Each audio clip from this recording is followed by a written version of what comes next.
గ్రామాల అభివృద్ధి ధ్యేయంగా కూటమి ప్రభుత్వం పనిచేస్తున్నదని ఎమ్మెల్యే పంతం నానాజీ పేర్కొన్నారు. పరిశుభ్రతను పెంపొందించేందుకు రాష్ట్ర ప్రభుత్వం స్వచ్ఛరథం కార్యక్రమం నిర్వహిస్తుందని తెలిపారు. కాకినాడ రూరల్ మండలం ఎమ్మెల్యే క్యాంపు కార్యాలయంలో కరప మండలానికి ఏర్పాటు చేసిన స్వచ్ఛరథాన్ని ఎంపీడీఓతో కలిసి ఎమ్మెల్యే పంతం నానాజీ కాకినాడ ఆయన క్యాంపు కార్యాలయంలో ప్రారంభించారు.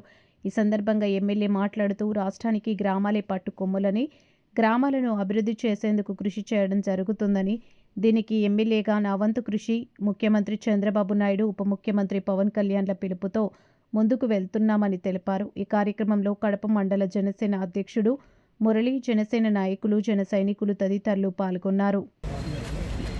ఈరోజు పరిసరాలు పరిశుభ్రంగా ఉండాలనే ఆలోచనతోటి మన ఇంట్లో ఉన్నటువంటి తడి చెత్త, పొడి చెత్తను కూడా కాంపోస్ట్ చేసుకోవడానికి వేరే రకాలుగా ఉపయోగించుకోవడానికి దాని నుంచి అనేకమైన ఉత్పత్తులు కూడా తీసుకురావడానికి ఆలోచనతో కాకినాడ మున్సిపల్ కార్పొరేషన్లో ఎప్పటి నుంచో కూడా తడి చెత్త, పొడి చెత్త ప్రాసెస్ నడుస్తోంది. ఇవాళ గౌరవ ముఖ్యమంత్రి గారు పవన్ కళ్యాణ్ గారు మన రామయ్యపేట పంచాయతీకి ఒక వెహికల్ పంపించడం జరిగింది. అది తడి చెత్త, పొడి చెత్త అనే కార్యక్రమాన్ని గాలించి కాకినాడ రామయ్యపేట పంచాయతీలో చాలా స్టార్ట్ చేస్తూ ఉన్నాం. గాలించి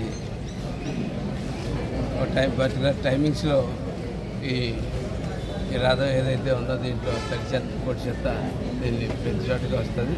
దాన్ని మనం వచ్చినప్పటికే మీకు మేము త్వరలో కూడా ఏదో స్వచ్ఛంద సంస్థల ద్వారా కానీ మేము కానీ ఆర్థికంగా బాగున్న వాళ్ళు కానీ ఇంట్లో ఆ రెండు రకాల డబ్బాలు పెట్టుకుంటే గ్రీన్ అండ్ రెడ్ కలర్ పెట్టుకుని తడి చెత్త, పొడి చెత్త వస్తే దాన్ని సపరేట్గా ఇస్తే మేము సపరేట్గా తీసుకుని పట్టుకుని వెళ్ళి దీన్ని కన్సర్న్ ఎక్కడికైతే కాంపోస్ట్ చేసుకున్నామో అక్కడికి పంపించడం జరుగుతుంది.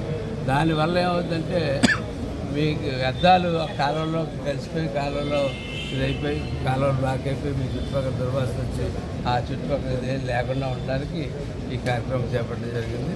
కాబట్టి మొట్టమొదటిసారిగా మన కాకినాడ రామయ్యపేట పంచాయతీలో ఈ కార్యక్రమం స్టార్ట్ చేస్తూ ఉన్నాం.